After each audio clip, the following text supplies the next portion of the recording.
Hello, hello. Turn this silly light off here so you guys can see. Just wanted to make a real quick little short thing and let you guys know what's going on. This is half of the Silverstone right there.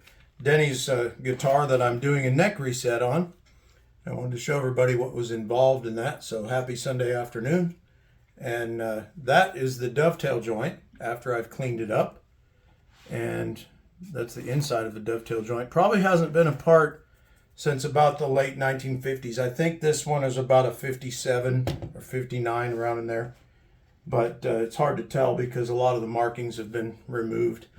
But anyway, the idea here is to reset the neck, which on these is a little bit tricky and can be kind of a pain because there's a gap there, as you can see.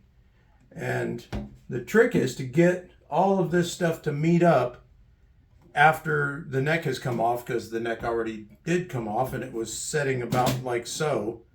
So what that does is it breaks part of the dovetail joint out of here. So you have to kind of rebuild the dovetail joint, and then I have to, if you can look in there, there's a little gap there, but I have to fill that gap and fix the dovetail joint. So anyway, and it has to be at the right angle too, which is a real pain in the butt.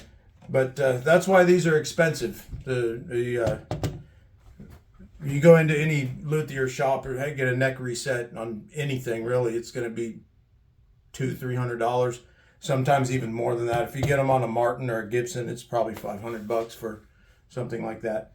But we'll keep it reasonable for Denny because he's a pretty decent guy. So anyway, I just wanted to show you that real quick, and I'll come back in a couple minutes and show you after it's all glued together. So see you a bit.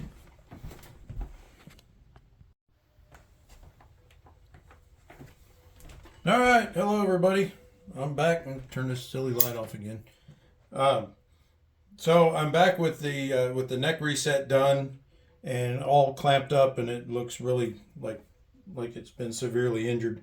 But I'm going to move the camera here in just a second so that you can see exactly what's going on. So apologize in advance for the wiggly camera, but this will have to set overnight before I can release the clamps and start getting into cleaning it up and all that. But let me show you real quick.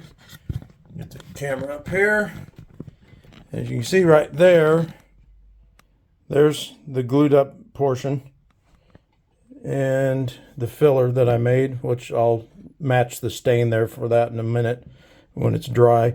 But as you can see, the angle is right and everything's sealed, and you can't really tell from the other side, but once that glue dries, it'll dry about the color of the finish, a little bit lighter maybe, and I'll stain that too. But that'll be rock solid. And what I use, let me get this back here. What I use here is this stuff. It's something that I've developed, that I make, and I kind of took the idea from the aircraft industry, but I use the old sawdust and a couple other little doodads that I put in there, and mix my own adhesive that has about the consistency of horsehide glue, but it also has the strength of aircraft composite resin when I'm done with it. So it has, you can kind of see in the camera, it's got a little grit to it. Well, that grit is old guitar parts. So it's interesting little tricks that I do. But that's what that does. It kind of got to waste a little bit of it because you got to mix it. But that's one of my little tricks. I try not to share too much of it, but I'm not going to tell you what I put in it. But it does contain some old guitar pieces and a few other little special items that I stick in there. And look who's here. Winky has come to put her paw of approval on everything. So say hi, Winky. She says, I don't want to say hi. I just want to sit on your lap and get scratched. So anyway, there's the neck reset for this Sunday afternoon. And I'll take the camera around here. Let's say bye-bye, Winky. Put Winky on the ground here. And I'll take the camera around here and show you. There's the Yamaha still in traction. I've put that down, pressure on it again. That'll be done here. And this is all my wiggly, sorry about that. And there's a Yamaha that I repaired that's going to be for sale. and a Ovation behind it that I've also repaired. That's both of those are also going to be for sale.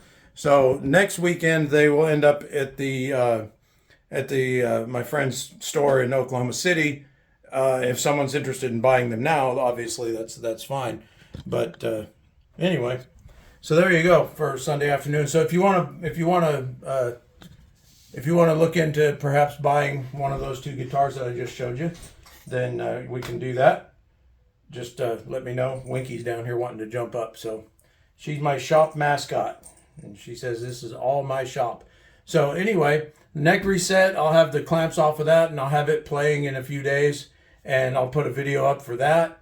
And I've got obviously a couple guitars for sale there, and stuff up on the rack is starting to get a little lighter and look a little bit better. You can see if I turn the camera just a touch here, it's stuff behind me is getting a little bit more sparse, so that means I'm getting caught up. So I'm getting close, and I hope you, like last Sunday I said that I was going to put up something special. That was the gig that we did up in Oklahoma City with Oklahoma All-Stars and Brent and Virgil and all our friends, and